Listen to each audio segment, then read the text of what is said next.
Picture this. It's a crisp Saturday morning in Willow Creek, a sleepy little suburb just outside Portland, Oregon, where the air smells like pine and fresh coffee, and the streets are lined with quirky shops and old oaks. The Bookhaven Cafe, this cozy spot on Elm Street, is buzzing with its usual crowd, folks sipping lattes, tapping away on laptops, or flipping through novels, all wrapped in the warm glow of fairy lights and the faint strum of acoustic guitar from the speakers. But today, something's about to go down, something that'll have this whole town talking for weeks, maybe longer.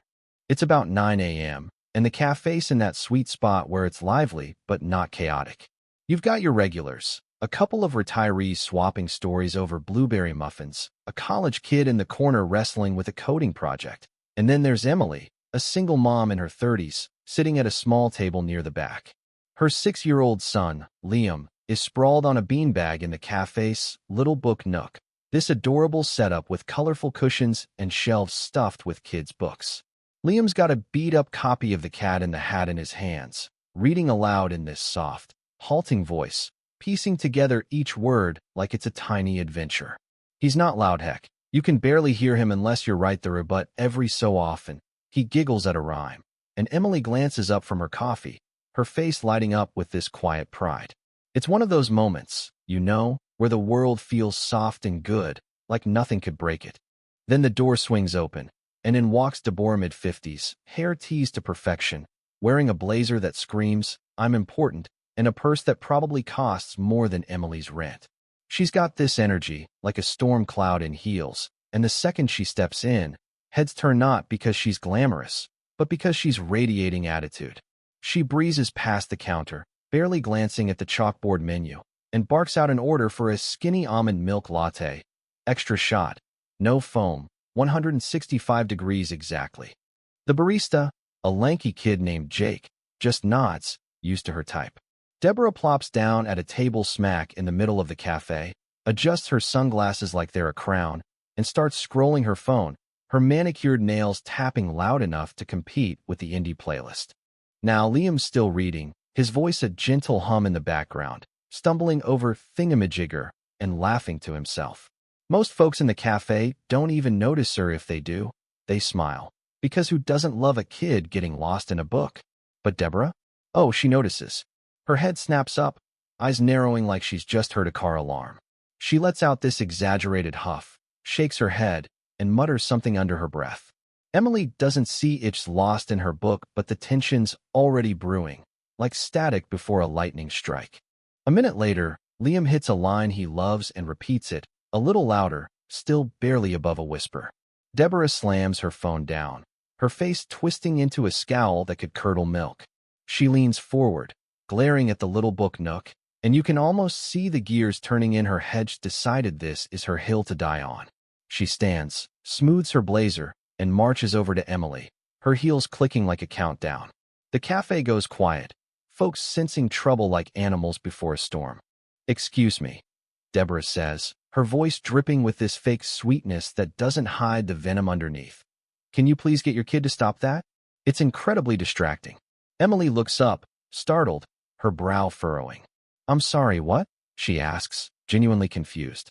Deborah gestures at Liam, who's frozen mid-sentence, clutching his book. "The reading," she snaps, dropping the polite act. He's yammering away, and some of us are trying to enjoy our coffee in peace. This is a cafe, not a daycare. Emily blinks, processing, then glances at Liam, who's staring at Deborah with wide, nervous eyes. "He's just reading quietly," she says, keeping her voice even, though there's a protective edge creeping in. "It's the kid's corner. That's what it's for." Deborah scoffs, crossing her arms. Quietly, "Honey, I can hear him from across the room.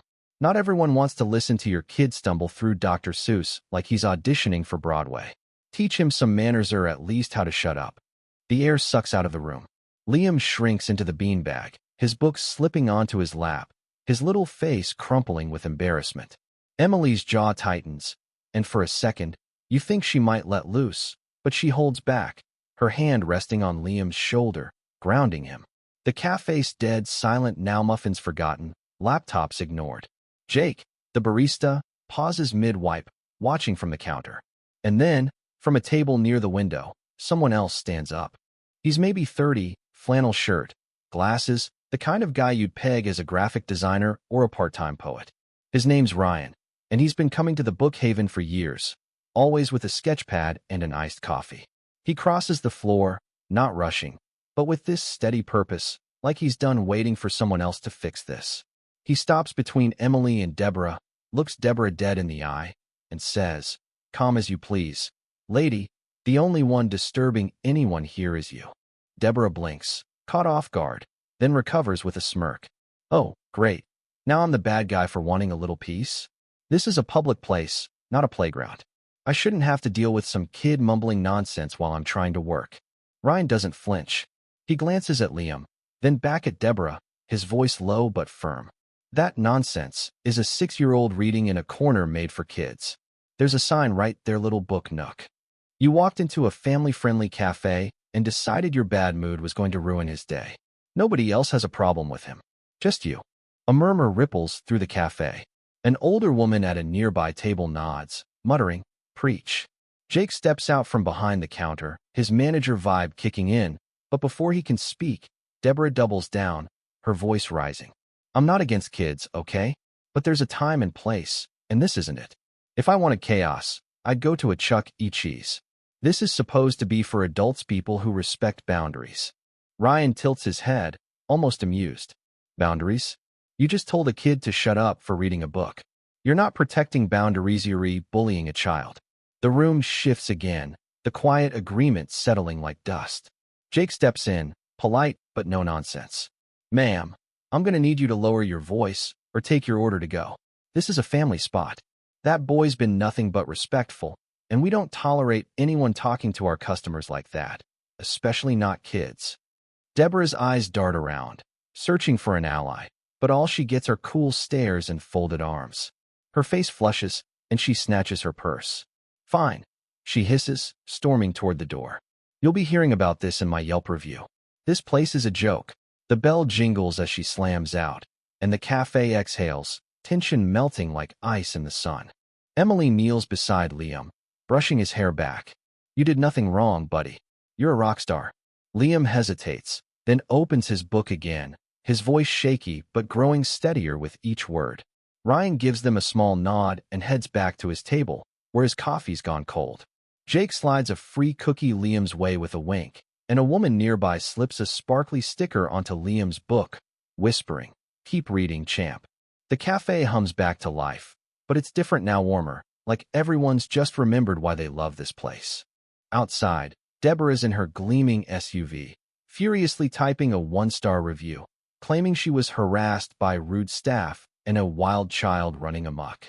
She hit the post, expecting vindication, but the cafe's owner, Maggie, a no-nonsense woman in her 60s, claps back within minutes. Her response is gold. "Thank you for your feedback. The child was quietly reading in our designated kids area. You raised your voice, insulted a young reader, and disrupted our community. The Bookhaven is a place where kids are welcome and celebrated.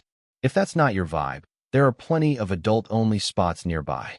The post goes viral locally, racking up likes and comments from parents who've long cherished the cafe's heart. In the weeks that follow, the Bookhaven becomes a beacon. Families flood in, the little book nook now bursting with kids reading, laughing, and learning. Maggie starts a weekly story hour, complete with cookies and guest readers.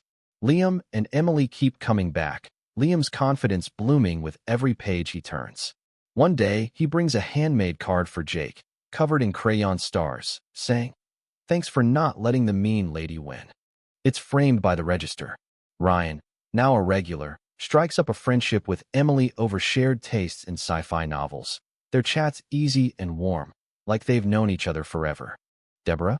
She fades into obscurity, her bitter rants on social media ignored, her brief moment of infamy reduced to a cautionary tale. One evening, she passes by the cafe, peering through the window at the kids giggling, the family smiling, Liam reading aloud with a grin. She lingers, maybe wrestling with something, regret, defiance, who knows? Then pulls her coat tight and vanishes into the dusk.